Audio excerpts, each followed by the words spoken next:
Mana Fayzodli aka xudo xolasa litsenziyani bitkizdilar. Fayzodli aka bitibdi-ku litsenziya. Bitta. 3 kunda bitadi degandingizmi-cha bu qolib ketdi. 4 kunga cho'zilib ketdi. O'shyoqda ishladik-ku. Obunachilarga nima deysiz? Obunachilarga zina qildiringlar deymiz-da. Qayerda ishlayapsiz hozir?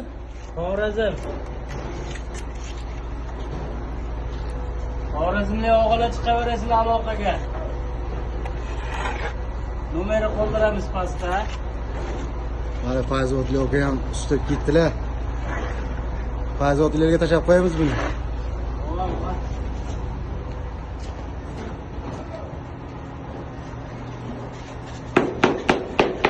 Fazliddin avj